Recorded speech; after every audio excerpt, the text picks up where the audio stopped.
Unexplainable. Never needed a match. It's unexplainable. It's unconditional. It's unforgettable. Unstoppable. Intentional. It's so invitable. Indescribable. Hello, hello, and hello. And welcome to His and Her Perspective. Here at His and Her Perspective, we find common ground to harmonize relationships. And we do that by having conversations that we're having today, right? We, myself, Coach Michelle Monet, and my lovely and handsome co-host, Vaughn the Love Alchemist here, to be able to bring you these wonderful conversations. And we're going to have a really great one today. How are you today, brother? I'm well, and thank you for that compliment. My co-host is lovely as well. We make a good team, I think. I think we do. I really think we do. I think that this is a dynamic duo, auntie, nephew, brother, sister thing. All day. You know, so I'm super excited about this topic. I think that this is going to be good. Today, we're going to talk about attractive or archaic.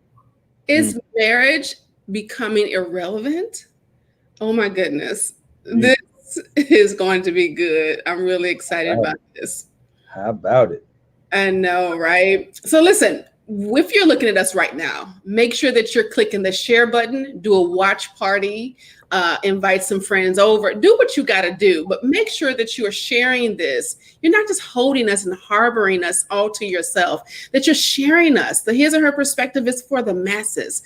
Let us be part of the masses and click the share button. Do that. Okay. And if you are also looking at us, make sure that you're saying something. Make sure that you're subscribing already to our show, our Facebook page, our YouTube page, whatever you desire. Just, make sure that you show up, right? So. Yep. Hey, Yardley, how are you from Brunswick, Georgia? Thank you so much for joining us today. So listen, we usually go on into making sure that we talk about some good things. So today we're going to talk about a couple that is winning. And while we're setting this up with my coach, Vaughn, we're going to set this up and get this started over here. Share my screen again.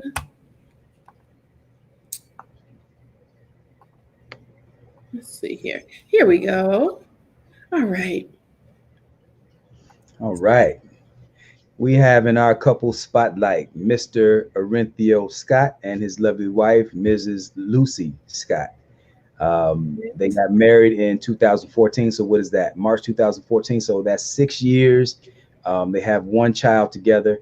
But one reason that I wanted to put the spotlight on them is because to me, they are the embodiment of a purpose-filled marriage. Yeah, they got married on purpose, with purpose, and they are a truly living and walking and breathing manifestation of what it means to be purposeful and purpose-filled in your marriage. So shout out to Arinthio and Lucy Scott. Congratulations. You guys make it look good. You make it look easy. Well done. I love that. Well done. Congratulations to you.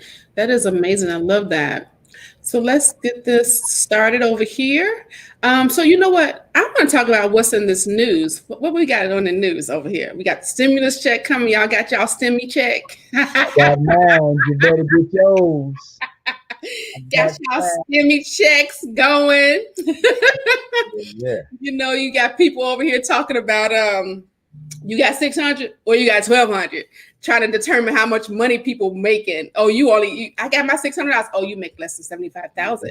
Get about people business. Is that what they do? Is it based on income? Yes. Oh, wow. Okay. So if you got 600, you make less than 75,000. Up to 150, you get 1,200. Yeah. So the more money you pay, the more money you get. Okay, that's what it is. Okay, dig it. Yeah, and if you got some cheering, then you got a extra 600, I think, for each of those cheerings. Yeah. I should have had me some kids up in this house. Man, I should beg man to come back. I know, right? Like, come on over here, give me some more stimulus check. Look, we got things to work out. I know. Listen, y'all need to be going ahead and finding some stocks and stuff to buy. You know, there's some stocks that's going up. Look, I was looking at some stocks today, brother. Listen, guess what I found? What? The cannabis stock is like one of the top 10 stocks to purchase in 2021. Well, now, is there a particular one, or you just mean that industry as a whole? Look up, there's a top 10, and one is called Green Thumb. Okay. That's up and coming. The other one's roughly ranging about $180 a share right now. So I really wish I would have got in when they were $20 a share or $5 a share, because they have like quadruple lots. No, they went up, right? So the ones that are the Green Thumb one is actually it went up over the last 6 months from $5 a share to now $30 a share. So they're looking for them to almost go up 300% in the next couple of years. So y'all get y'all some stocks with that stimmy check that you just got. Well. Don't go spend it all on Air Jordans, right? Exactly. Make sure that you do something with it that you can, save some money. 2020 has taught us that we need to save some money. If people didn't save money in 2020, I understand people losing jobs and things of that sort, but we should have been saving some money. You can't go to eat. You can't go buy that new fit to go eat. You can't hit the club. It's some things that should have been happening. Hopefully people got smart and did something with the money that they were able to save. Yep, agreed. So let's move on in. Let's see who's over here.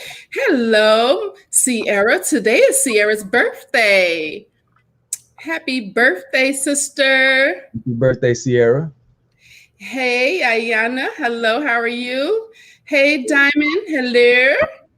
She says they are just a stem. They are just a stem. They didn't go to stimulus, the stem. Right. The stem, right. Green Thumb, oh really? Let me pause y'all for a second. Yes, go and pause. Get you some, go get you some stock, girl. Get it now.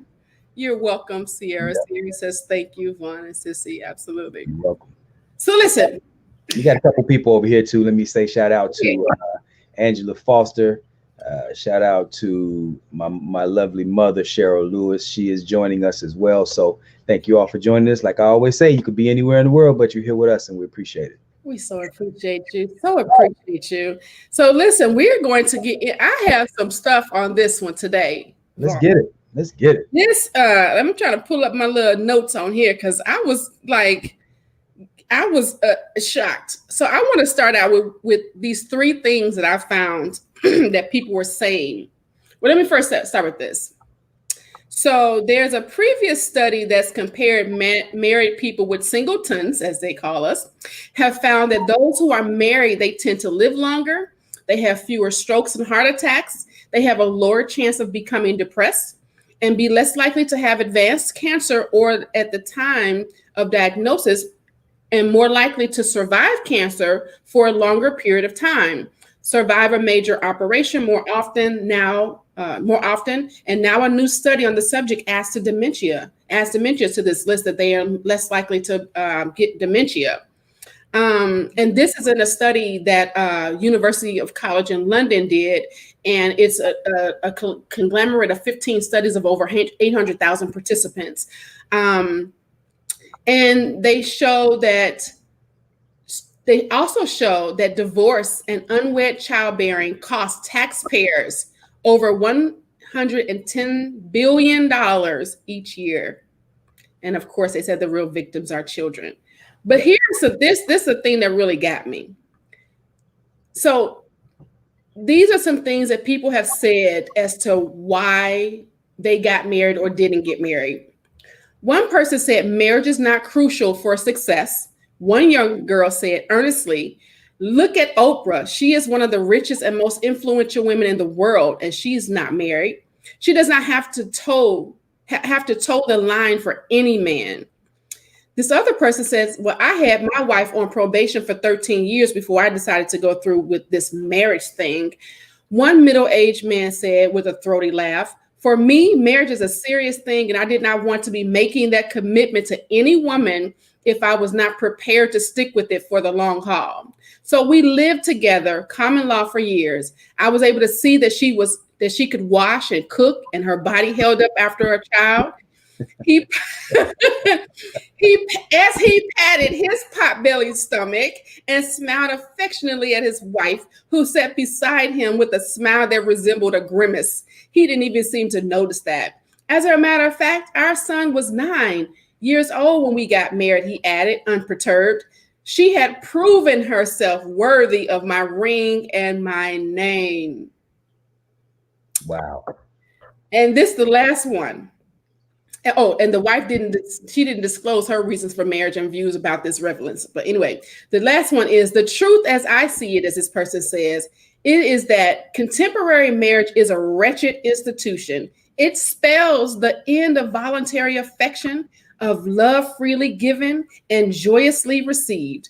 Beautiful romances are transmuted into dull marriages, and eventually the relationship becomes constricting, corrosive, grinding, and destructive. The beautiful love affair becomes a bitter contract." Well, What are your thoughts on all of that? that's tough, because I mean, there's so many layers in what you just shared, and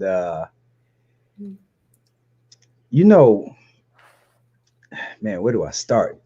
Just there's been a cultural devaluing of the institution of marriage. It's not just those incidences, those isolated incidences that we might be able to point out, but this is widespread. I mean, I sent you a screenshot of a guy with a T-shirt on, had money over, women, bees, right?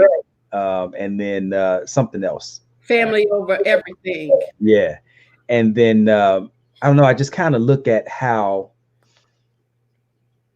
a large part of it is that we've gotten marriage used to be a lot more useful. And that's why I highlighted Orinthio Scott and his wife today, because they're married on purpose, and they're actually walking in a purpose and for their marriage. But most people get married for love and feelings. And I think that largely was the beginning of the end, because feelings are so fleeting. Yeah. And so when you have, look, I always tell men that, it's cool to love your wife. I love my wife, but to marry a woman just because you love her is not enough. You have to get married to someone that's walking in alignment, or willing to walk in alignment with the purpose that you see for your life.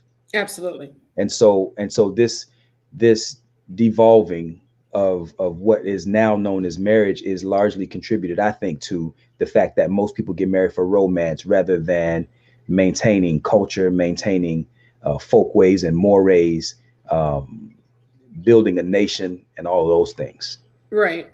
I totally agree with that. And I think that because there's a deterioration of our culture, and consistently, even now, even with the religious institutions, with people really backing out of church, and that really held to people and their views in getting married. Now there's so many people. As a matter of fact, OkCupid did a they're like one of the top, because they're one of Match owns, if y'all didn't know, Match owns all of probably like 90% of the dating sites. They own them all, and OkCupid is one of them. They did a study, and they said that more than 5 million people on OkCupid believe couples should live together before considering marriage. The vast majority of people surveyed this year in 2020, which is 89%, agreed. As daters continue to match on what matters, this relationship milestone will come sooner than ever before 2021. And they said that Um, and a million of these daters admit that they just don't like living alone, so that's why they end up doing it. And there used to be a time, and going back to what I was saying, full circle, there used to be a time when you don't shack up, right? You don't have people shacking up because you didn't want to disappoint your mom, your dad, your grandmother. You didn't want the church to know that you were shacking up. And those that even were going to church, if they got saved or something after they were actually living together, they didn't tell people. They didn't share that, oh, I live with my boyfriend, I live with my girlfriend. That was like a hush hush thing. I talked about it in the bathroom. But now it's like they don't care. They talk about it like they were, like it's nothing. And I don't judge anybody from doing what they want to do, but I tell my children, we're not doing this shacking up. You're gonna either gonna get married or not. What's the point? That word shacking, that's such a hard word, shacking up. And I think that a large a large part of what we're experiencing now is that we're in a generation or a time, I should say, where there is no shame anymore. Nobody's ashamed of anything. And so I won't go down the list, but people aren't ashamed. You see people doing all kinds of things, coming out of the house dressed all kinds of ways. Nobody's ashamed, or I should say, a lot of people aren't afraid or ashamed, rather, to fail. There was a stigma placed on couples who failed. There was some shame associated with red letter. Remember that back in the day? Yeah. And so it's not so much about the shame itself, but rather it's much more about the pressure that the culture or the society would put on you to work things out, to work through your differences. And now it's almost seen as if you can just cut and run.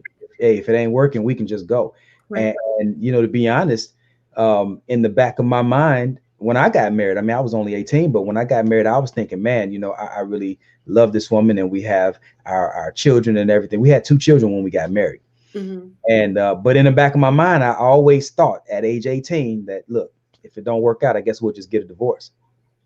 So I came in with that same mindset, and I'm just a product of the times, because I think many people come into marriage with that same idea. You're right. And as a matter of fact, over 76% of people come into the marriage with that idea. So it's no wonder that divorce is there, because they walk in knowing that it's an option. If it just don't work out, we just break up and walk away, instead of you saying this is going to work out. There's no options other than us working it out. And so there's not that, right? Back in the day, when we talk about our grandparents, they were like, divorce was not an option. They went through some hell and high water to maintain the status of, we married. I don't care what you do. You go out there, you better bring it back, and then we'll fight a chick because, listen, you might have got him for the night, but you can't have him for life, whatever the case may be. And so I think that it has a lot to do with the independent woman syndrome that we've come into. I think it has a lot to do with that men in general across the board has become not a need. It's become something that women want. They want to be married, but they don't need a man as far as financially. They have their own degrees. They have their own stuff. I was watching Judge Toller on divorce court. She was talking about that same thing. She's been married to her husband for over 30 something years.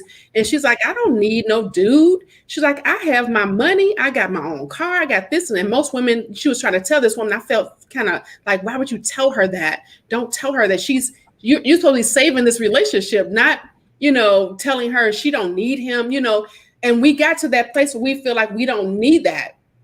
So that's why people are just like, I'm not doing that. Yeah. So I think that it has a lot to do with that.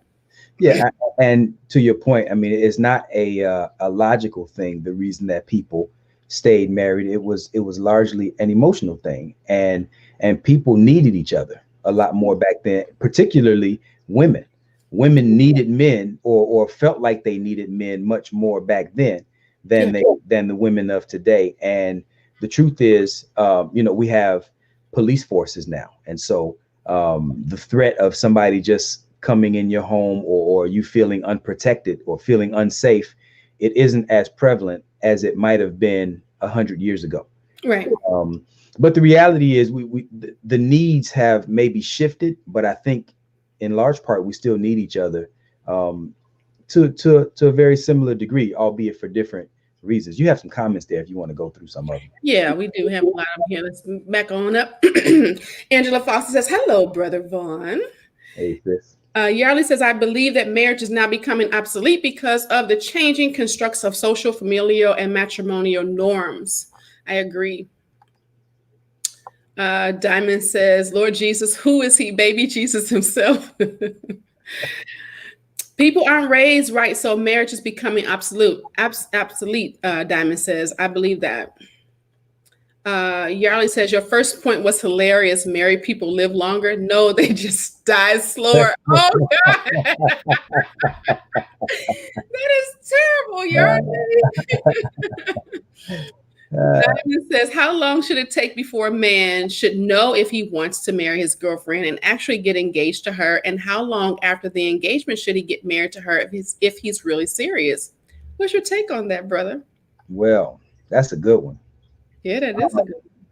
How long should it take before a man should know if he wants to marry his girlfriend? Look, I think generally inside of a year, probably around the 6-month mark, we have a pretty solid idea if she's going to be the one, or if she's the one that we want to marry. That doesn't mean that he's necessarily going to marry her at that point, but he has a really good idea if she's the one by that point. And so, but I think one of the, let me finish the, and make sure I don't, let's see, if he wants to know and actually get engaged. Okay. So the engagement part, again, that's going to vary, I think, depending on how ready that man is with, how well organized he is financially, how much in alignment he's walking in his purpose, or if he's even found a purpose. And I will say that the more in alignment with his purpose that a man is, the more and the more useful, maybe for lack of a better word, that he sees that woman towards his purpose, then I think the more sound his decision, maybe even the quicker his decision. Because, the reality is, if a man is really on his square, it doesn't take long for him to decide what he wants to do. We really don't take that long to make a decision. When we know something is right, and then we get to it. But the problem, though, let me make sure I didn't leave anything else out. What else did she say? Get engaged. How long after engagement should he get married to her if he's really serious? Look, again, it's going to vary. It's going to be determined, I think, on, I mean, we don't, our society is we have so many different beliefs, so many different belief systems. You have a lot of ideals being pushed, some that counter the idea of marriage and the usefulness and the importance of marriage. So it just depends on a lot of it depends on what he's been impacted by. But I think, again, for a man who's really on his square and really finds that you are an instrumental part of his journey, he's going to lock you up, I think, pretty quickly. Lock you up, for lack of a better term, right? Right. But again, society gives men a bad hand. Here's the other side to that. Men get a bad hand when it comes to failed marriages, especially men who are very successful. And the more successful a man is, the more he's accomplished, the more he's accumulated, the more he stands to lose if the marriage fails. And so, that's the trick bag. And so there are a lot of us, if for no other reason than that, I mean, we work hard. And the last thing we want is for 3 years, 5 years, 7 years into the marriage, for the woman to decide, hey, I want out, and now I got to surrender half my stuff. Right. So, I will say this, I'll end on this point. I think that this is kind of a side note, but I think when children are involved, I think there should be an easier way to dissolve marriages and a less painful way to dissolve marriages. But when children are involved, I think that it's just my little ideal scenario that I created in my mind, right? But I think when children are involved, that there should be some sort of clause that pressures parents to work it out until the children at least get to, I would say at the very least 16 years old, but ideally at least get them out the house, high school at the very least. Yeah. And then there should be services, counseling and coaching services set up to ensure their success along the way, so that it's not so tension filled and stress filled and such a toxic environment for the children to grow up in. Yeah. So I hope that In answers. the state of Georgia, they actually have that. You can't get divorced as quickly as you desire in the state of Georgia. And I know this because I've been looking to become a coach for the state, because they make them go through counseling after and during the process. So I think that they make it a little bit less easy. And I think that I've been through this, my third divorce, we were going to get divorced one time before we actually got divorced. And that woman just was not hearing it. And so that made us tack on another 4 more years, because we decided, man, why is she doing this? Is she doing this because she sees something that we don't see, kind of thing, so it allowed us to rethink that thing. And sometimes people were acting in their emotions because they'll throw divorce out over just in threat. And I tell my clients, you don't threaten divorce, because if somebody keeps hearing that thing one too many times, you just trying to get a rise out of them will then, can shake your whole world and you'll be mad about it. Yep. I think that I think that you said something earlier about you think that it should be a little bit easier. I think it's the opposite. I really think that it should be more difficult for people to get a divorce, because then it would not be pushed as something that's optional. You wouldn't be walking into the door thinking that, I can get a divorce if this don't work out. I mean, we don't think that way when we walk into a job. We don't think that way when we walk into our businesses, right? We go into the job hoping that we'll retire if we want to work in corporate America for the rest of our lives. We start a business hoping that the business will be successful and to make us a millionaire. We hope the best for everything else but our relationships. I agree with you. I think what I guess I should have elaborated a little bit. What I meant was more so in alignment with The children. Well, it should be incredibly difficult to get divorced if you have children, if children are involved. Mm-hmm. I think, and that's for the betterment of the children, unless, of course, the environment is deemed to be so toxic that it's a greater benefit to the children for parents to go their separate ways. But when I talk about easier to dissolve marriages, I'm talking about primarily how much people stand to lose when they bring something to the table. I really, man, that's so. I think that's largely, I don't know, it's almost like somebody from the top is manipulating this thing so that people are discouraged from even going into marriage based on how much they stand to lose if the marriage fails. That's purpose. That's my little tinfoil hat, but I'm gonna borrow your tinfoil hat for a second, because studies show that when it comes to fighting poverty, there's no better weapon than marriage. In fact, marriage reduces the probability of child poverty by 80%, which to me is proof why our men were taken away and our divorces doubled in a 10-year span from 64 to 74. Yeah. When the majority of our families were married, right? So taking them out of the homes, and then creating government assistance programs that should have really just provided temporary helps for the families in need, but instead they gave them welfare for spans of generations that eliminated the need for the man altogether. Or so they thought, right? Yep. Because you're still living off of a little bit of money. Yeah, you eating good, but you're still living impoverished, right? So I really think that it was really purposeful. Yeah. I mean, it's no secret. I mean, that the way that thing played out, it was incredibly strategic, and it has it's continued on. Like 8 out of 10 divorces are filed by women.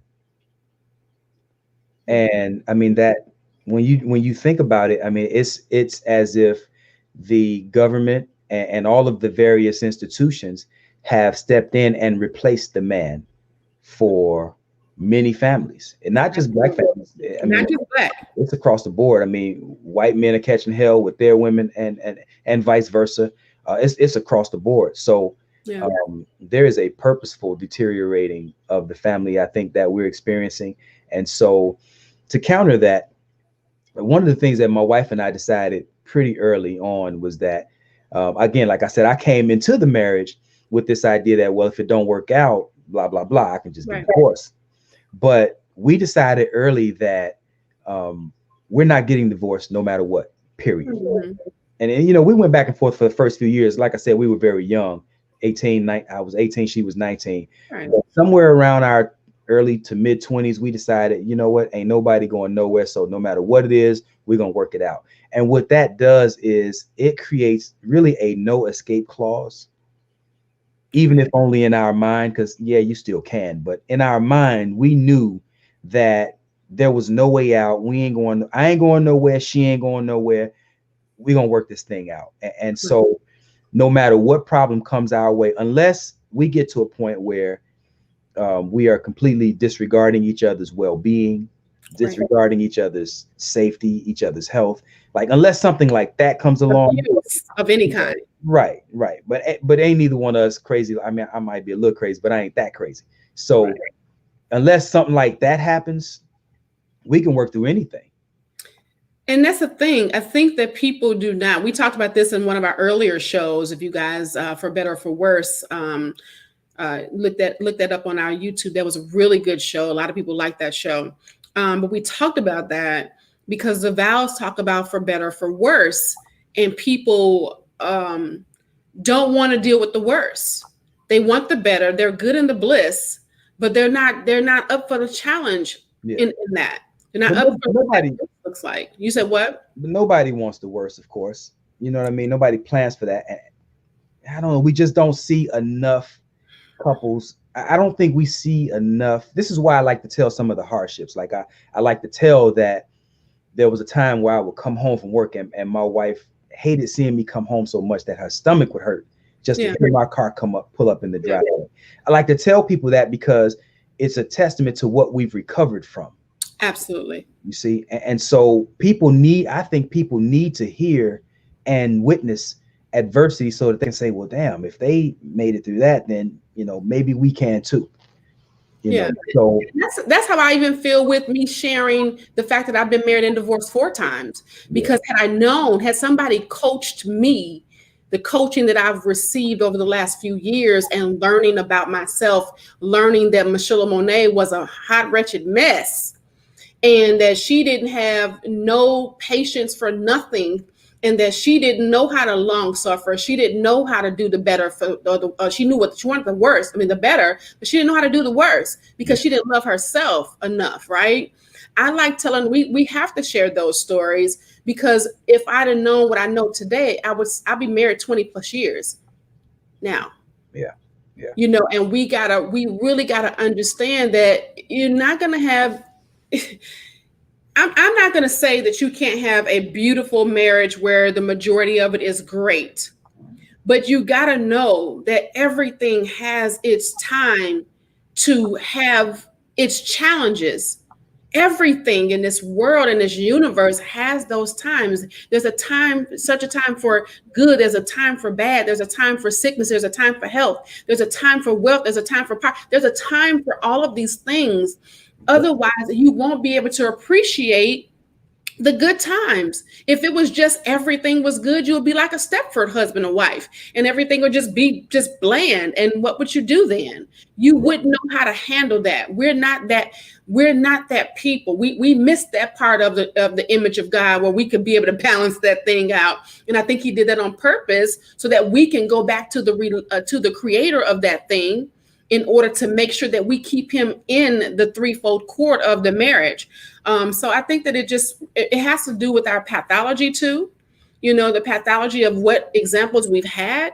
If we've never had a good example that we've looked at, then of course you're not going to want to get married. If you watched your parents get divorced at 6 or 7, or you watched them fight most of your life, then you have the millennials that get up and go, I don't want to do that. Don't want to do that.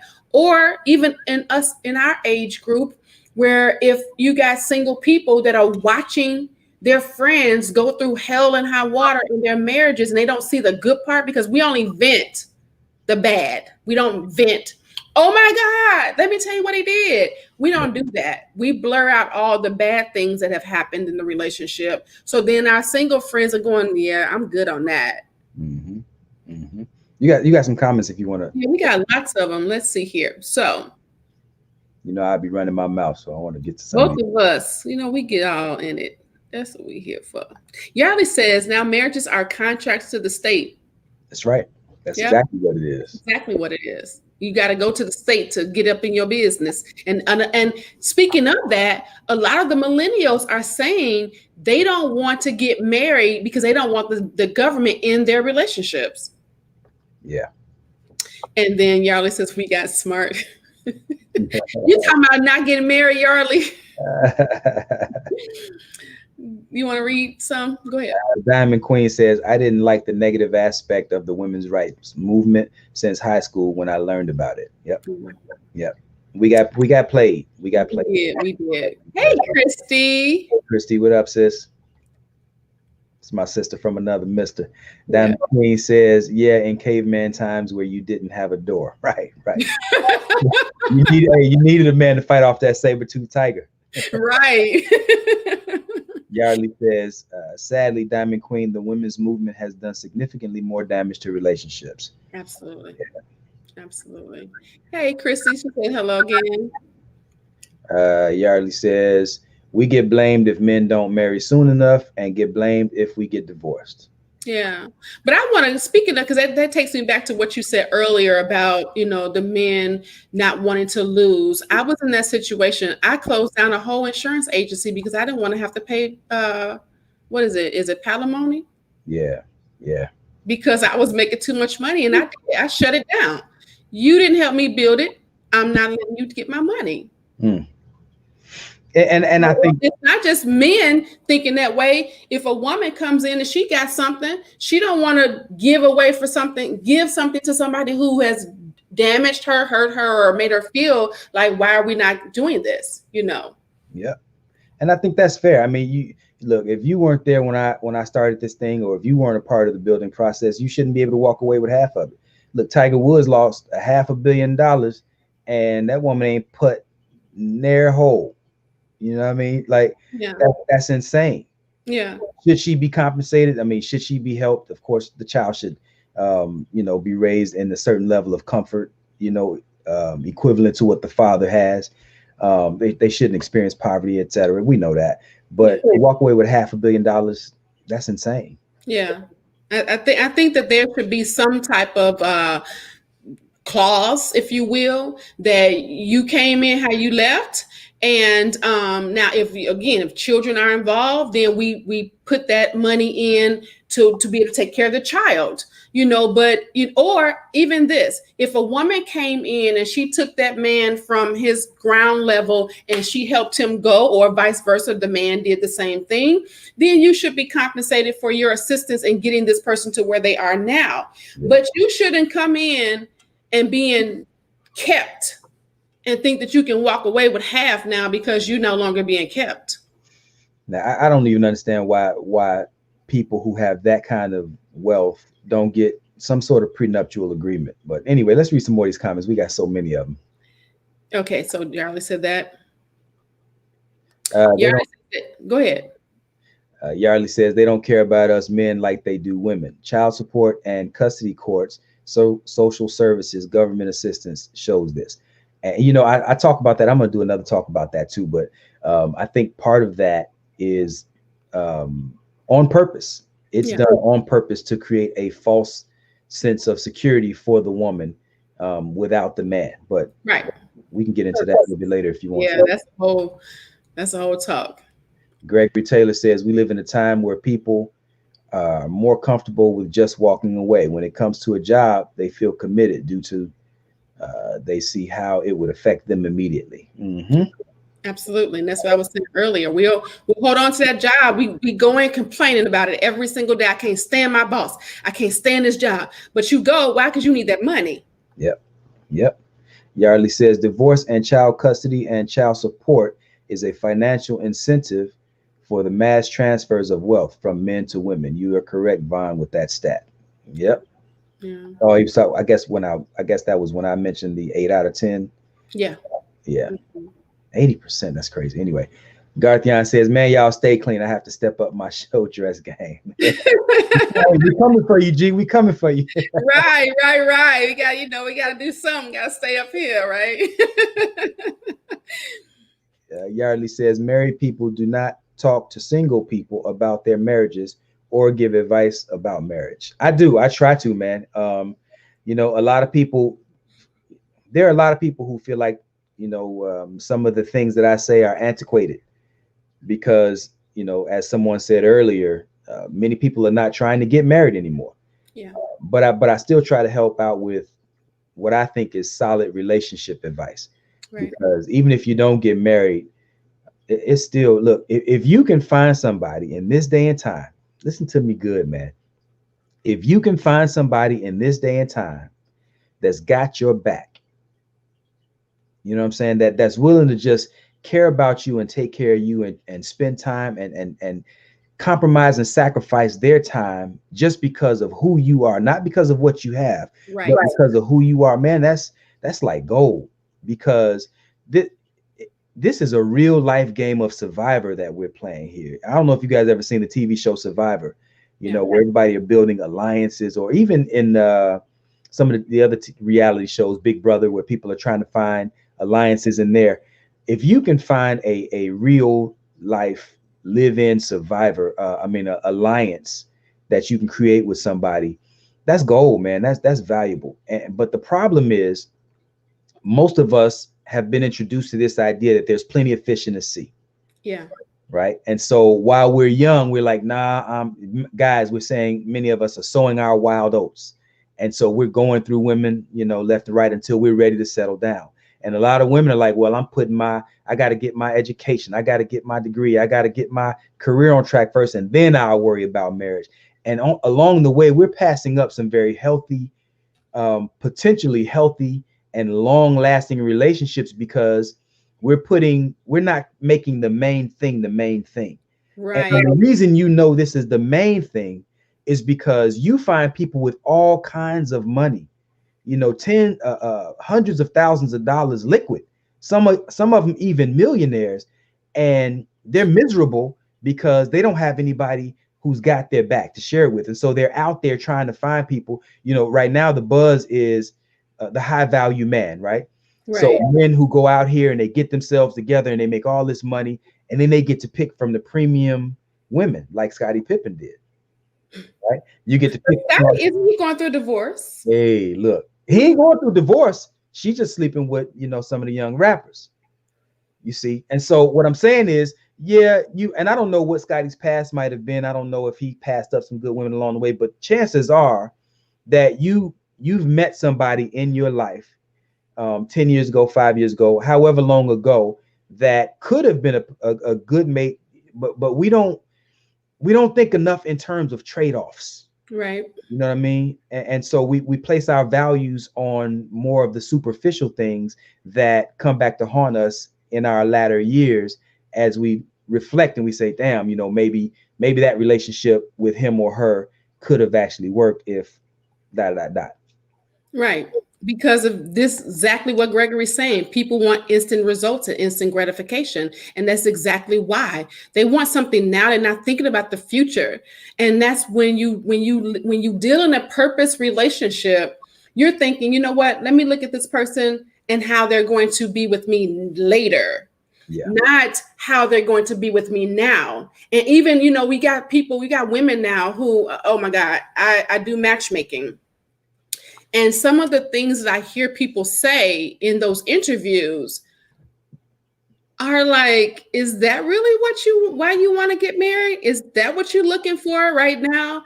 Well, I always ask, and at 93, when you're sitting in a rocking chair on the front porch, you're watching the grandkids walk up with their kids, what are you going to be thinking? when you're looking at this person, is that the same person that you're sitting next to or that you want to be with? You got to think about those types of things. And we do not walk in with the purpose in mind. Oh, I like him. I love him. He makes me feel good. She makes me feel good. Oh, the sex is great.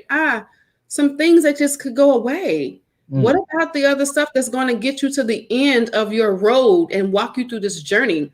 Who's going to be there to hold that hand, to gather that with you? You got to think about those types of things, and people don't. Yeah. Instant gratification is what we think about. Mm-hmm. So Garthian says marriage is understanding that it's a continuous process. You are always getting married. Yeah. I like that. And that, that's part of what he talks about with becoming better. That's what that idea is about. We're always getting married. We're always becoming better. At least that's the goal. That's the pursuit. And that's a brilliant concept. And I agree with it 100%.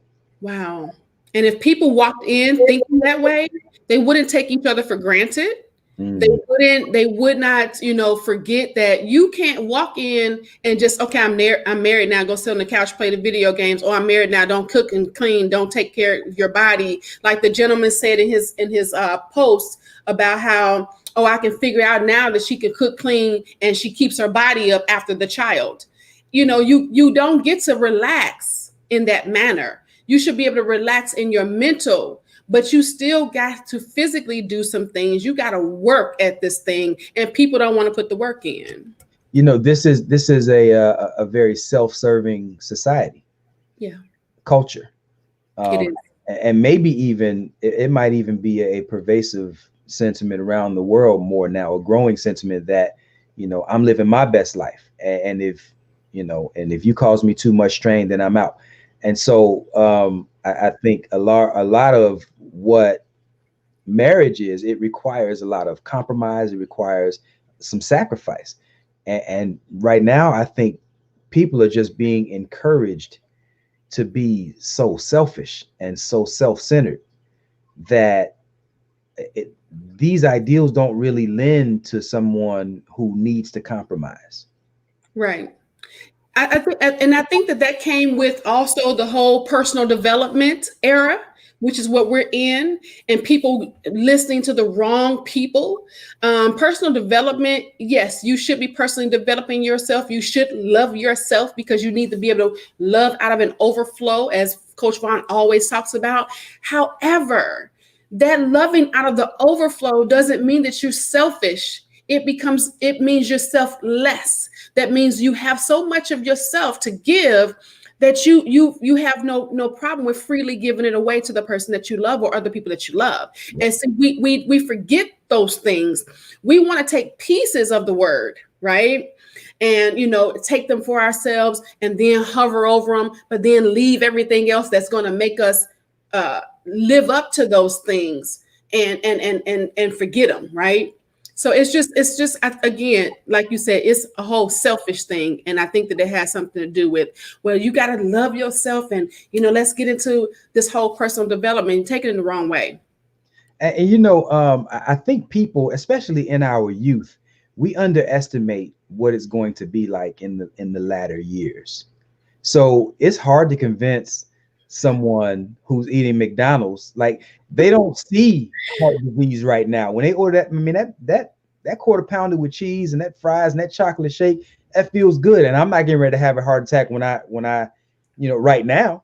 Right. And I can eat that every day for the next however many days. And I don't feel any ill effects of that. So a lot of times when you don't have a contextual understanding, it's easy to overlook some of the potential downfalls, some of the potential pitfalls that lie ahead. And so when you're talking to a 25-year-old or even a 30-year-old, it's hard for them to conceptualize what 50 and 60 years old might look like if they don't have, if they haven't achieved some level of complementarity in a relationship. Right. And so there's no urgency in our youth today being applied towards finding a harmonious relationship. Right now, we out here solo, we dolo, we living our best life and catch me if you can. And then all of a sudden, damn, we 40, 50, and we can't find nobody. Pocket full of money. And now, are you here for the right reasons? Right. Do you want me for my money? Well, damn, you wanted to make all this money, you know what I mean, so that you can catch this fine young damsel who wouldn't have otherwise paid you any attention. And Right. you know, so it's a lot to it, you know what I mean? So Yeah. we got some more comments if you want to jump in. Yeah. So let's see. Yarley says, we feel the same way, but men more often not are forced to give up half. Eddie Murphy voice. Yeah. That's a prenup, but courts are finding ways around that. Yeah, this is crazy. Garthian says, is quitting is easy. Yep. Ayana says 100% Vaughn, someone that has your back. These dudes don't understand that. They really don't. A lot of people don't understand. People, 'cause I was gonna say women do it too. Yeah, it's grimy out here, man. I don't want to be in these streets. Go ahead. Man, grimy is the word right there. We need to get a t-shirt with that. Mm.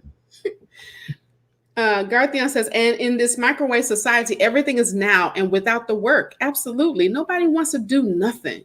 Yep. You want to go ahead? Diamond Queen says, if you don't have the ideal marriage, if you don't have the ideal that marriage is fundamental, that it's valuable, it has no value to you. The narrative of marriage has changed due to the systemic injection of dismantling the family unit, creating dysfunction. Look, not only that, but they don't only, oh man, they encourage dysfunction. Yeah. And then on top of that, they celebrate it. Yeah. And so you got people out here twerking you got grown ass women twerking in the grocery store with their children right there. You got dudes, look, you got 40-year-old men with their pants below their butt sagging. You know, I mean, it's crazy out here. And these are hot. You know what I mean? Like, who is telling these women that that's cool, that that's classy, that that's a worthy or valuable way to project yourself, to be doing things like that? Who is co-signing the behavior of these young men with their pants so low that they got to hold on to the belt buckle to keep their pants from falling? These dudes are walk like a penguin. Yeah, these dudes are my age. Yeah. Yeah. It's dudes 40s in their 40s, almost 50, sagging. Ridiculous, right? But what? Gray and everything. You somebody granddaddy and you sagging, dude. Uncock your hat and pull your pants up. Man. But how about this? And I don't judge nobody. I don't have a heaven or hell to put nobody in, but I'm still going to say this. You have alternative lifestyle people fighting to get married, and we fighting to stay away from it.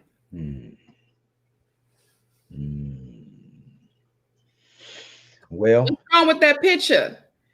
I mean, to be honest with you, I think that how do I say this without getting in trouble, without getting us flagged?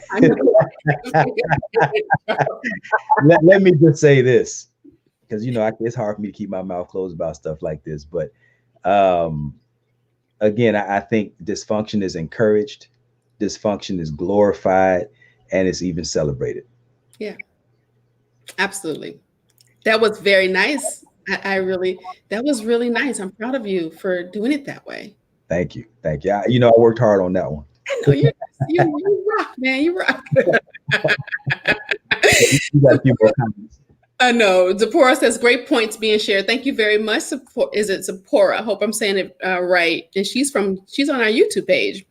Yarley says, transpersonal love for everyone equally. All right. All right. Oh, shoot. We got so many. I done move. Hold on. Okay, here we go. Gregory Taylor says, when you get with someone, regardless if it's a relationship or marriage, it has to be about substance. Most people look at it more what a person can do for them, and not understanding is more about everyday living. Marriage or relationship is about love, and I understand the financial things that goes with it, but you have to actually like the person you are with. You're absolutely right. Yeah. I'm gonna tell you something. I'm not saying, because we have these conversations, y'all. If y'all been following us for a while now, you probably heard me say, yeah, he gotta look good and I want to be attracted to him and things of that sort. But I tell you, when you have a meeting of the minds, and we know that men, I ain't gonna fight Vaughn on this. We know men are, they want to see the looking good first, right?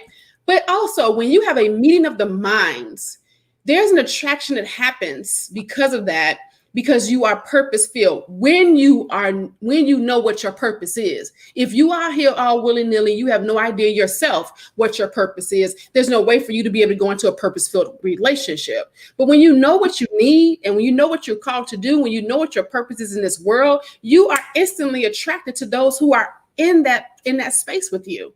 Yeah. You know, there's a lot to be said with putting your best foot forward, because if you're out here and you're single, even if you're in a relationship, you tell look, if you consider who you're attracted to and who ideally you want to be in a relationship with, you tell them what you think they're worth by how you show up. So this physical attraction thing, right? I do I'm doing push-ups and pull-ups and dips, and I'm fasting. I'm doing what I can because I need my lady to still get hot for me. Right. You dig what I'm saying? It's not a game, because I'm not trying to be in them streets. I ain't nothing out there for me. So I'm doing what I can because I'm trying to keep it spicy for us. She's doing what she can because she's trying to keep it spicy from her side. You show your counterpart what you think they're worth by how you show up to the relationship. Absolutely. So if you show up and you're not as pretty as you can be as a woman, or as, you're not trying to keep it tight as a man, or if you don't have your finances, or at least striving to get your finances together as a man or as a woman, you're not at least capable of taking care of yourself. There's nothing more wrong with hypergamy. I don't have a problem with women marrying up or trying to get with a man that has a little bit more than she might have. I don't have a problem with that, but you got to show up showing me what you think I'm worth. Absolutely. And then if you're looking sloppy, come on, man, I ain't buying that. Look, I can get a used car that that runs better than that. And that's the thing. And I keep going back to this. I had about 10 women gang up on me in a women's group because I said this, and I'll keep saying it. If you treated your marriage like you did your business, you would do better. And they were like, I think they said this disgusting. Like, Yarly just made me think about that. I think it's disgusting that people would think of their marriage like a business. I'm not saying walk in paying each other or treating you, the emotional sense of it, like a marriage. I'm talking about the mindset of a business. You will not show up to a business meeting in a bonnet and fluffy shoes. Come on now. You will not show up to a business meeting with millions of dollars on the table with your pants sagging unless you're a rapper. And it ain't too many of them out there like that's making that type of money. Okay. Nope. So you wouldn't do it. So why in the world is it okay for you to walk around with your bonnet on a regular? At some point in time, when your dude come home, you need to be dressed up and looking cute, ladies. You need to be on your stuff, because I promise you, he done went past about 1,500 women that look real good. Yep. And he keep doing that, and he keep coming home. He like, dang. I mean, can she like fix herself up? I mean, do something that she used to do? You cannot think that you can do that. And if you keep doing that, now you wondering why the dude is out there cheating on you. Yep. Look, my beard smell good right now. I ain't going nowhere, but my lady love when my beard smell good. And I do that for her. I haven't left the house all weekend long. But you know what I mean? Honey. I like for my lady to like me. I like for her to like getting close and snuggling up. She want to put her head and her neck and her nose all right here. I like to give her something to, give her something to look forward to. Absolutely. And the same thing for me. And I think, look, this thing about being in love and all these feelings of euphoria, people are getting married thinking that this is what it's supposed to be. And I'm saying that find somebody whose ideals align with yours, whose value system aligns with yours, who has a similar purpose in life, somebody that you can get along with, somebody who will be nice to you and you'll be nice to them. You get along with them real good, and love will happen as a result of that. Love, that all those feelings of euphoria and all these in love and romance and all, these are things that you do. These are you putting logs on the fire. The marriage, when the relationship happens, when the marriage happens, that's the fireplace. Absolutely. All these different things that we're doing along the way, you're putting logs on the fire to keep it lit, to keep it hot, right? And sometimes it might die down a little bit. It's not always going to be fireworks. You know what I mean? Sometimes, like tonight, we probably just going to watch a movie, and if it get hot, it get hot. You know what I mean? But we got plans to sit back. We're going to probably sip a little eggnog or something, you know. You know? I like how you just took that up and then you know, like, let me bring that. Yeah, if it pop off, it pop off. You know what I mean? And Right. sometimes that's what it is. But sometimes we just chill. Just chill. You know, but I'm saying that's part of an ongoing effort to keep things lit. And there are some times where it's just nice and easy, and there are times where the flame is high.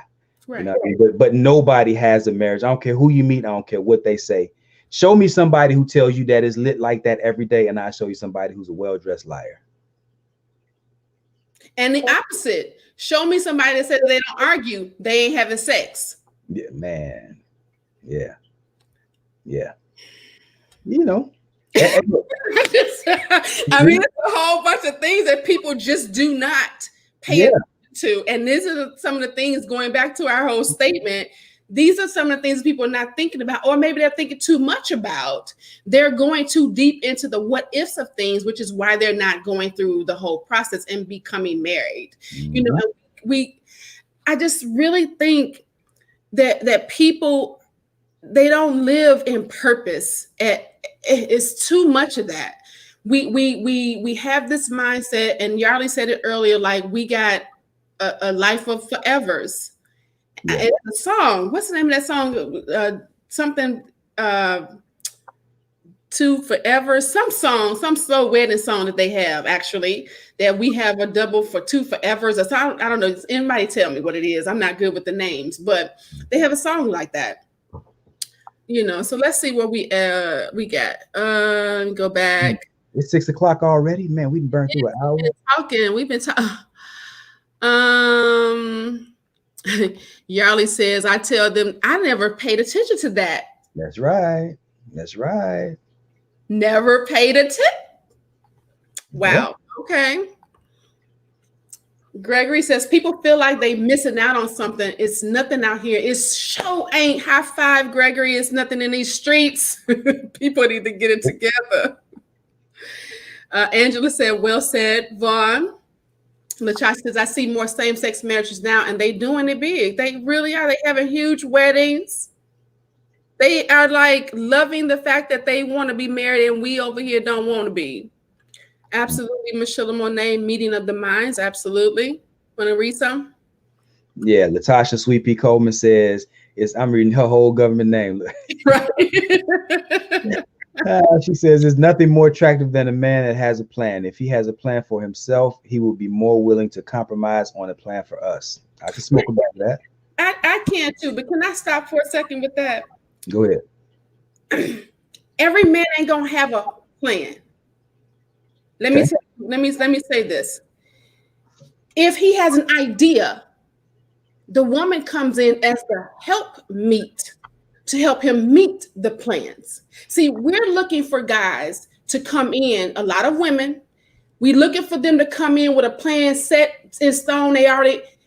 If he's in that place, going back to what Coach Vaughn says, he is now at a place where he can be very, very specific and on what he wants. And if he didn't got all the roadmap done, and you better have gotten in when he first started it, or you better be high value. And that high value means you better be a size 3. You better be that. And so the arm candy on his arm, because that's what he's looking for. Yep. Just the reality. It don't sound good. It may make us feel bad, or we ain't worth it. It's not that. He gets to control the shots. He made the money. He's controlling the shots. And that's part of it. He wants what he wants. And 9 times out of 10, they don't want women who are advanced in age. You know, guys like that. A man who's 50 years old, who's making, $150,000 a year, if he's single, He's looking for his pick. You know, like you know, I'm a dog breeder, right? And I want the best of the best. I want my pick of the litter when I go and select a new dog. It's the same thing. Men want their, when a man has that kind of has his life together like that, typically they want their pick of the litter. Now, Yeah. and you may, if you see an exception to that, then it's probably because she was there with him through the stages of earning it. But if you show me a single millionaire, a single man who's making $150,000 or more, his taste in women is going to go up. And so he's looking for a woman who's probably under, who's 35 or under. He's looking for a woman who doesn't have children, you know, and there's a list of things. He's looking for a woman who's, like Coach Michelle said, who's probably a size 3.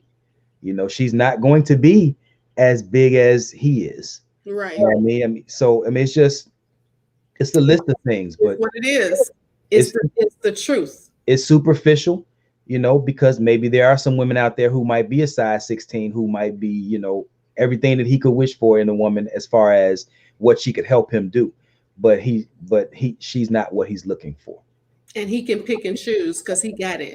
Yeah. And again, it's not fair, but it is. We need to do a show. Aware of what we're up against, ladies, in order to make sure that we're in position, which is why we got to get out of the mindset of, well, how much money he making and what is he a good man? You better find you a garbage man. You better find you just drop him his clothes off at the front at the garage, but that brother making some good money. You better find you a garbage man, a UPS man, or you know what I mean, look, there's nothing wrong with the average guy. Most of us are average anyway. Yeah. You know what I mean, like, just because, I don't know. Look, we could go on and on, but I think we need to do a separate show about some of the purposes. The choices or the purposes. We can structure something around that, but we need to dig into that because I got a lot more I could say about that. I know we up against the clock right now, but for sure there's a lot to say about that. You got a few more comments? Yeah, so I said, show up, show me what you think I'm worth. Absolutely. But dudes, once you in 10-inch heels every day while they're wearing whitish tank tops and 20-year-old basketball shorts. Yeah, but you can also demand a little bit more. Baby, you know what? I love it when you wear. And it's not about, I say the word demand, let me bring that back, right? Because I want to make sure that, you know, we got some women who boss up and you can't boss up at your man, right? You want your man to do something different. It's not what you say, it's how you say it. You know, if you want him to feel like the hero, and if he feels like, oh, you know, you're like, baby, you know, you looking, I love it when you wear that suit. That makes me feel good. And, you know, you show him. And see, a lot of times women don't want to do these types of things because it feels like they're taking something from themselves to do it. Like they have to compromise to be a little more coy. No, be a little more feminine. A man wants that femininity. He needs that in his life. If he didn't, he'd be with a dude. He don't want a dude. So he don't want his woman acting like a dude. Be a little bit more feminine, act a little bit more coy, tell him what you want in that manner. If y'all ain't never read the book Esther, she took her whole self into taking care of herself. She done got all bathed and she done got her hair done. She did all these things to go in and persuade the king. And she didn't do it in one day. She did a few days at a time. In that 3-4 days she did it. To persuade him to do what she wanted him to do, and not in the manner in which many of us will walk into the room and go, you need to let this out of here. No man wants to feel like that. If you got a man that's letting you boss him, either one of two things is happening. He can't protect you, or he's working his way out. Yeah. And if you the type of woman that's bossing him, he'll probably seek softness from a woman who you think is lesser than you. You know, like you see a lot of times where a guy might cheat, and you know, you might see his wife and be like, man, his wife is lovely. Why is he cheating with her? His wife might be a 10, but he's cheating with a 5. His wife, I mean, that 5 might have something that might be offering him something that his woman, who seems to have everything, is not offering him. You know what that is? Peace. peace of mind, and she probably makes him feel wanted. Yes. Needed. Like a man. Needed is really a better word for it, because men like to feel needed. Yeah. You know, baby, can you change this light bulb? Baby, can you open this peanut butter and jelly jar? Just look, you'd be surprised the things that will make a man look. Look, when we come from the grocery store, I struggle to the house. I got 35 bags, and my wife be like, "Babe, you want me to get one?" No, I got just just get the door. You know, my fingers hurting and everything. I don't want her to carry nothing. You know what I mean? And this, I don't know what it is. It's something though, and it's amazing to watch that too. My last husband moved an entire apartment on a 3rd floor by himself. Wouldn't let me pick up a box. See, I'm gonna let my wife pick up a box if I gotta do all that. He was like, "Just move." I was like, all right. But anyway. Well, you got a couple more comments. Yeah, I'm trying to find. We got so many. Oh, they said make sure you get that fireball eggnog on that tonight. I never heard of that. I'm gonna have to try that out. I haven't either. It's all about the mindset, Gregory says. People invest more on the outside appearance, not enough on their mental and emotional well-being. People don't know how to do that, Gregory. They don't know how. They haven't figured it out yet. Yarley Bond says, if your truth hurts, then you are living a lie, Coach. Absolutely. I'm not sure which we have to go back to that.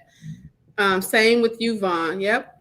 It is fair. Women have both youth and beauty on their side. Yeah, that's true. Most of us.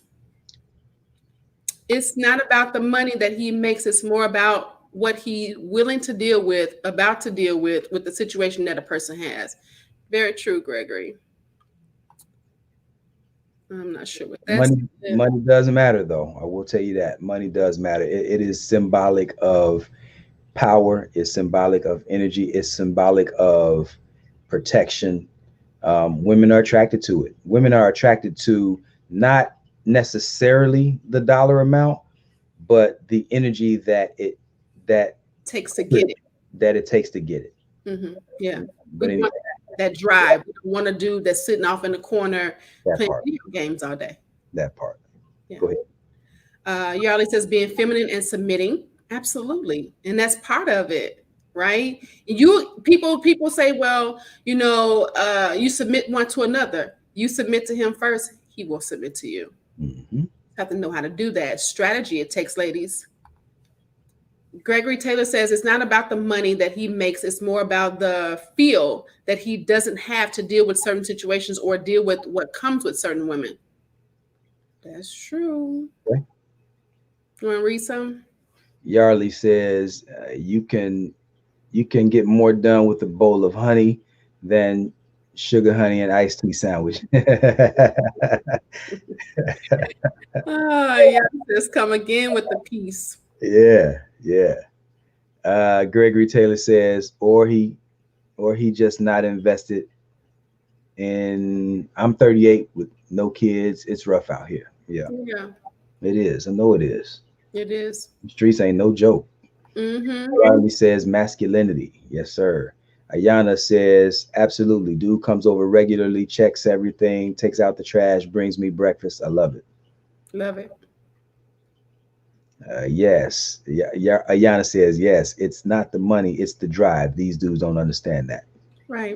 It's not about that, because you can take, again, I've been in training and development for a long time. And in management, when I'm hiring someone, I want to hire them based off of their innate, their character, their integrity, the things that I can't teach them. You can teach them how to make money. You can teach them how to do whatever else with the processes. And many of the things when it comes to making the money is all about the processes. You can't teach a man how to be, or a woman. You can't teach a person how to be integritous. You can't teach them how to have character. You can't teach them how to treat you and be kind. But you can teach them how you can bring a brother in or bring a woman in and teach them how to make the money and how to come up.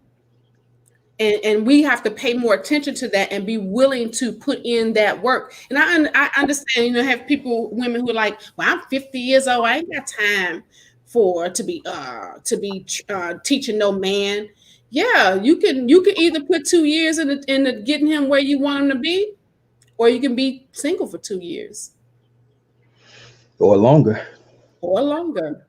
Yeah, man. Look, you better find somebody who is willing to treat you nice. You be good to them, they be good to you, and you can work a lot of stuff out of that. I mean, again, like I know that there are other elements involved. There are other things that are important.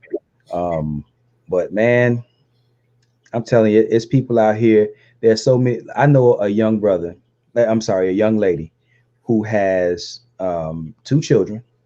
She's been with her husband for, I want to say, 7 years, and they're growing apart, and that's another issue. I could talk about growing apart, but they're growing apart, and she's thinking about divorce.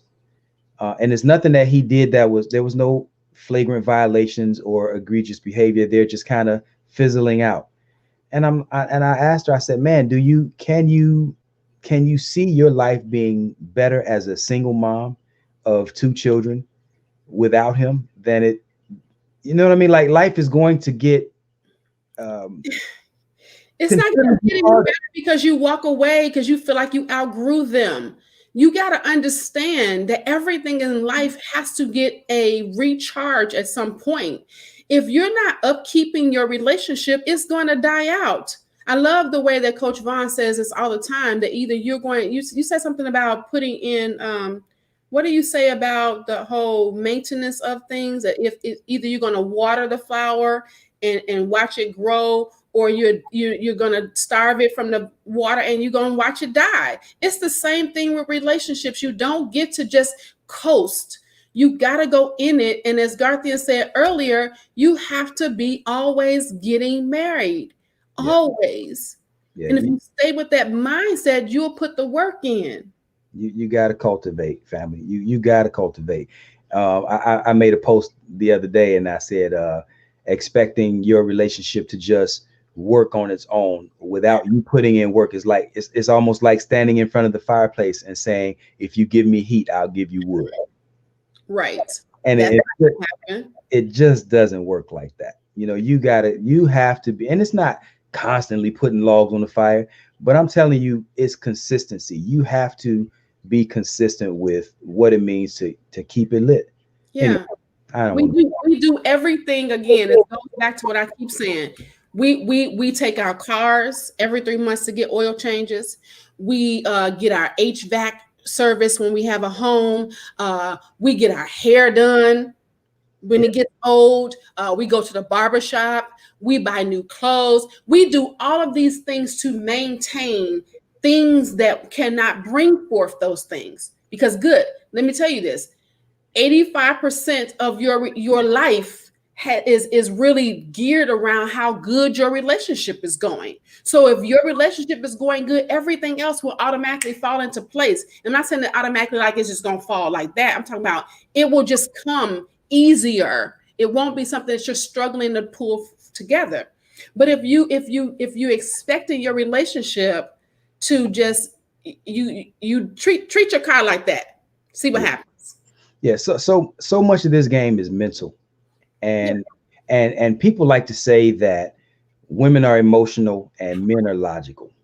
I disagree. I think that we are all very emotional beings. We might express it differently. Women express it in feminine ways, men express in masculine ways, but we're all emotional beings with varying degrees of being logical. But we're emotional first. Yeah. And this is everybody. And so damn, I lost my train of thought. But the point is, I think that I lost it. Never mind. So let me tap into what you're saying with the use of that. So as a coach, I have an emotion wheel. It's this huge wheel. It's about this big. That's on my wall in my office. And in that emotion wheel, there's 127 different emotions, and it's layered. So it's 3 different layers, right? In the middle layer is all the emotions that it comes or stem from. In that middle layer has happy, angry, disappointment, some other things in there. Out of those 7 main emotions that a human being, this is something that has been scientifically created by people in the field of psychology and things. Out of the 7 main emotions that a person, a human being can go through, only one of the 7 is a good emotion, which means that this little bitty pie out of these 127 different emotions that a human being could go through is good. That means the reason why I'm saying that, the reason why I think that this is so profound is that means you have to fight 3/4 of your life in emotions to get to the 1/4 that's going to be good. 75% of your emotions, if you don't you have to fight for that corner. And if you're not fighting for that corner, you're allowing that 75% to take over. So when you're going to fight for the happy, so that everything else will span out and then it'll overshadow that 75%. But we're so focused on what we don't have. We're focused on all the negativity. We're focused on all of the things that don't bring us good, joy, peace, love, kindness, gentleness, all of the fruits of the spirit. We focus on everything else but that.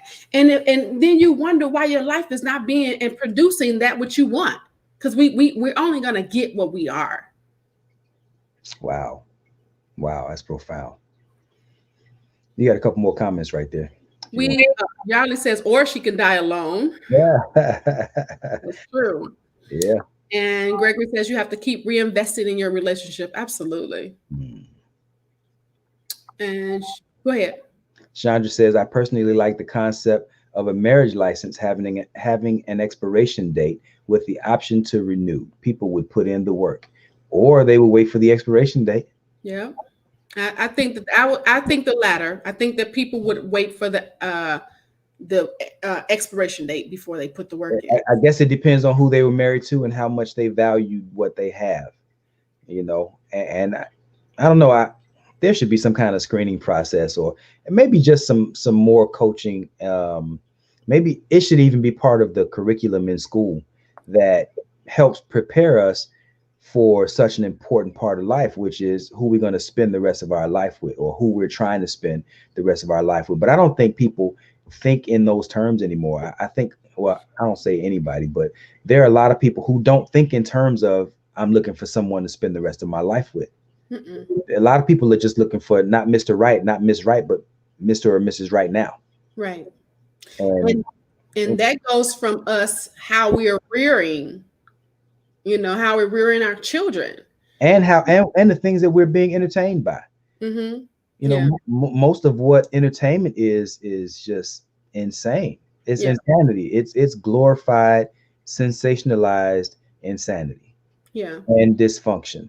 And all of the things which contribute to the other 119 slices on that pie that you just talked about. Right. Yeah.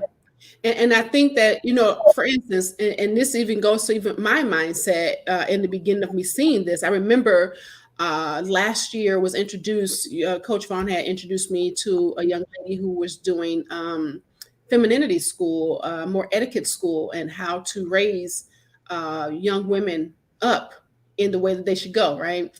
And I was offended a little bit that the Christmas gifts for this little baby was a broom and a dustpan. And when I looked at that thing a little bit more, it wasn't that she was getting a dustpan or teaching her to cook and clean. It was teaching her the femininity of who she is and focus more on the livelihood of her producing a family later. So and I didn't think of that until later. I was offended. I was deeply offended. Like, tell me, giving that baby that, she needs to go and get an education. And that's not how we need to do. We need to teach our children how to be adults. If we thought of our children when we're rocking them in, oh, this is so beautiful, this beautiful baby. Oh, how can I create an amazing adult? Instead of how can I rear this child? We need to think about how can you create an amazing adult? because that amazing adult is going to be a husband or a wife someday. That amazing adult is going to rear their own children. That amazing adult, it has to go out into the world and be amazing in the world. How can we create amazing adults? Stay away from them being, oh, they're cute as kids. Yeah, that's cute. But even with how we teach them, how we talk to them. And I'm one of those parents. I was a yeller. I yelled so much at my son that if his wife looked like she gonna yell, he looking at her like, if you dare. And that really goes with, he listened to his mother yell all his life. He doesn't want his wife doing it. So now she has to listen and deal with some things that his mother caused. And his mother put this contention in her son. Now his wife has to deal with that contention. You know, the Bible talks about it's better to live on a roof of a house with water all around you than to be in a house with a contentious woman. And that contention can also be as a mother to her son, not just a man to his wife. So we have to even be careful about how we do that, even with a father to a daughter. How are you treating your daughter? How are you showing her value? How are you speaking to those children to make sure that they are growing up to be amazing husband and wives? That's what we've been deemed to do when we're getting children. Not for this cute, oh, let's put the bows and the little shoe. That ain't what it's about. No. It is a task that we've been blessed to have in getting them to where God wants them to be. They're lent to us. Yep. We're so excited about raising them to be a great football player or a basketball player or a great lawyer or some sort of profession, rather than, to the point that you just made, raising them to the point where they can be a great husband or wife and a great mother and father. Like, I don't know that there's anything more important or that's going to occupy more of their mental and emotional space than how well they perform as husbands and fathers and husbands and fathers and mothers and wives. Yeah. Hey, it's 6:30. We done ran over again. Let's go ahead and read the last comments, and I guess we better wrap it on up. All right. Gregory Taylor says most people comes from broken households and don't really know what a relationship or marriage really is, or if they know someone who was in one, it wasn't healthy relationship. Absolutely. Yeah. Yarley says, if you don't have examples to follow, where do you learn from? TV, rom-coms, movies? Absolutely. Or coaches such as myself and Vaughn. Y'all need to tell folk about us, bring us to your organizations so that we can come and talk to your groups, things of that sort. Yep. Coach M, oh, you got you in your bag, right? This is why we need a man and a woman raising children together in a good marriage. Absolutely. It's very imperative. And there's no substitute. No, it's not. There's no substitute for a healthy minded man and woman rearing children. There is no substitute for that. Everything else is I mean, if you want Nikes, you buy Nikes. You don't buy Sykes. The end. The end. So listen, we had an amazing conversation. We thank you so much for staying with us this long, an hour and a half in. Thank you so much. We appreciate you all for tuning in. If you came in on the end of this thing, make sure that you do a watch party, share with some people, share with your family, your friends. We really appreciate you all. And you know, Coach Vaughn, you got something to say? You always say.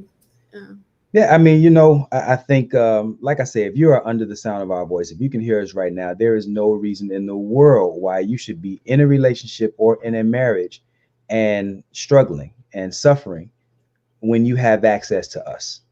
Coach Michelle Monet and myself, we offer services individually, or if you want us both, we work together. The end result is, as long as you get the result that you're looking for, as long as your family becomes better as a result of the work, that's all we care about. I don't care if you choose her over me.